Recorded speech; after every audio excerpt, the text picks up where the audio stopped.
Shalom, HALALYAM, YAHAWAH, BAHASHAM, YAHAWASHI, BAHASHAM, QADASH. Double honors unto the apostles, bishops, and elders of Great Millstone that rule well and taught us His truth through the Spirit. To the Akim out here laboring, making their bodies living sacrifice, pushing the word out in truth and sincerity, risking their lives and freedom to do so now more so than ever.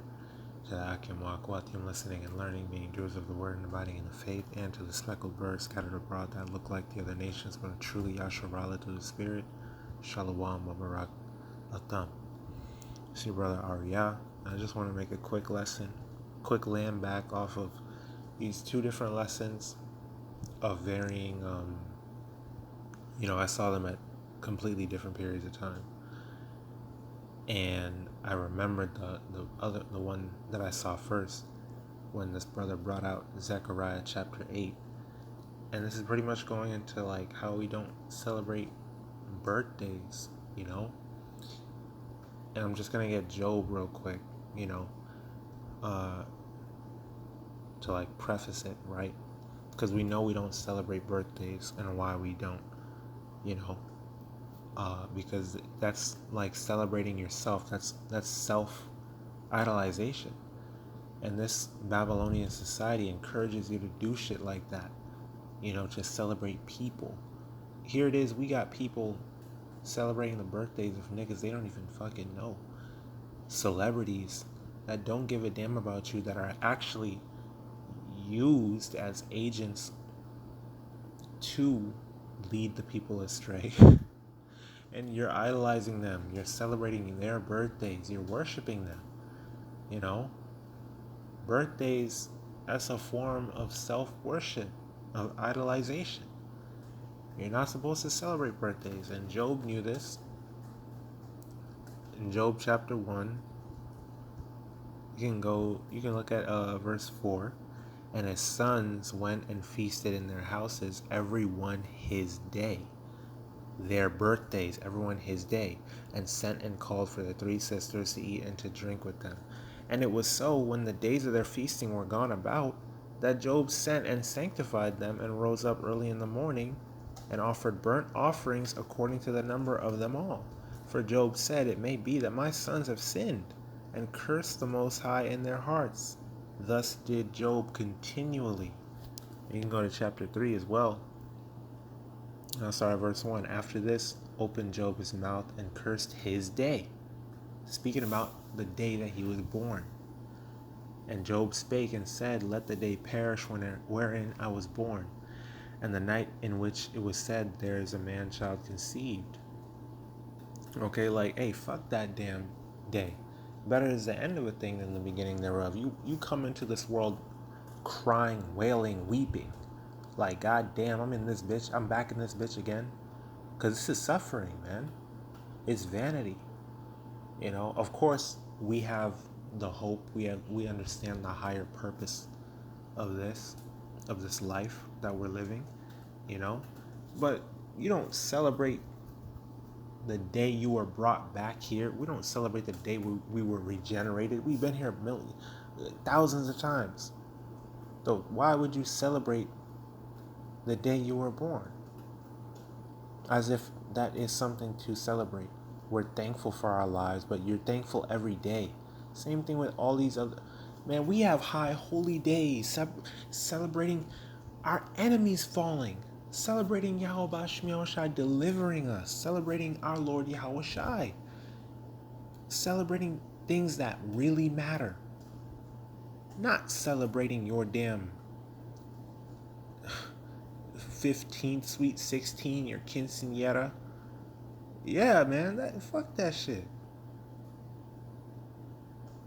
You're thankful for your mother and father every day. You honor them every day. That's what you're supposed to. That's in the commandments. Honor thy father and mother. A man loveth his wife as himself. You're supposed to. Ephesians. Okay?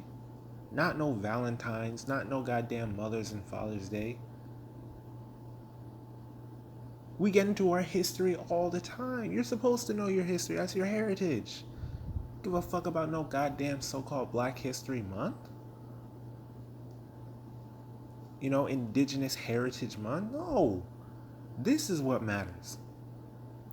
So to further show that, look at us in the kingdom, right? Zechariah 8. All right, and I'll start at verse 1.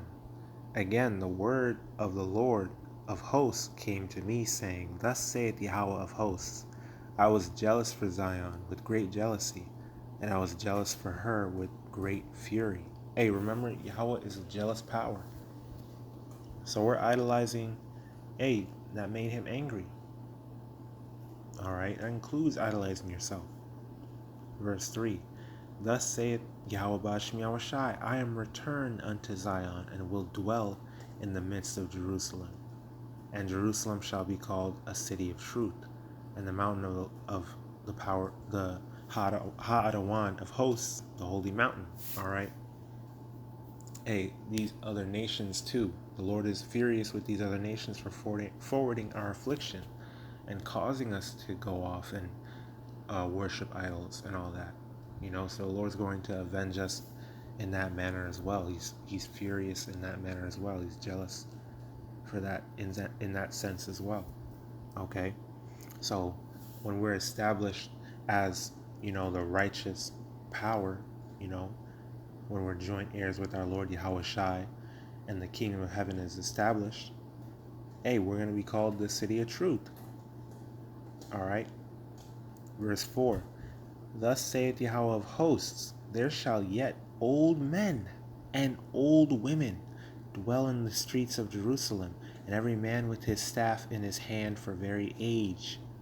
And the streets of the city shall be full of boys and girls playing in the streets thereof, right?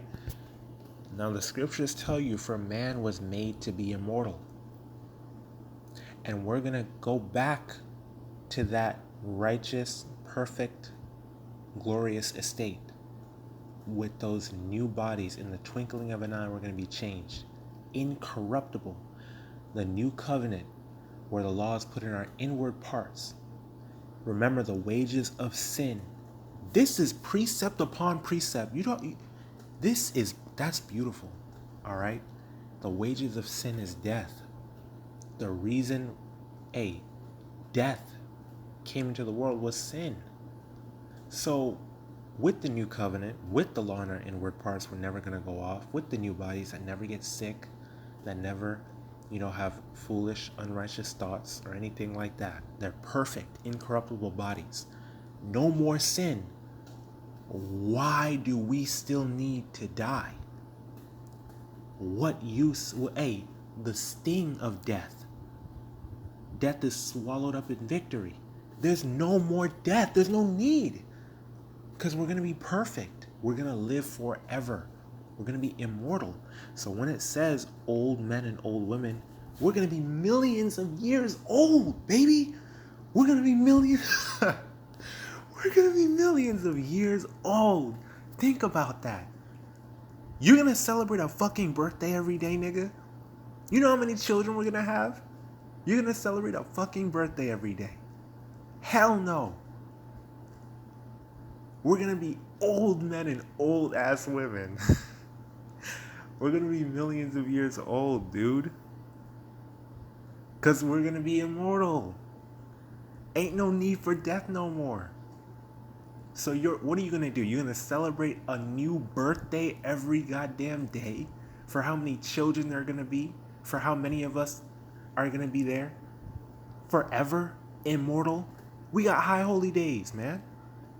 We don't need no damn birthdays. Okay? Alright, but that's pretty much the point. The point is right there. The point's been made. So I pray this lesson was edifying, exhorting, and uplifting to the spirit and power of Yahweh, BAHASHAM, YAHAWASHI, BAHASHAM, QADASH. The Wadi Yahweh, BAHASHAM, YAHAWASHI, YAHAWAH, QADASH bestowed upon me to bring out this lesson and push forth this word.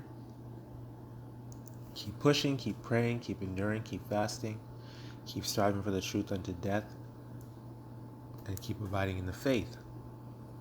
DTA, Abad Babal, Kwam Yasharala, stay strong, we're almost home. Alright, and Shalom, Wabarakyam, Laha Bakayar. Peace and blessings unto the elect. Alright? And blessings, honor, glory, and power unto YAHAWAH, YAHAWASHI, Shalom.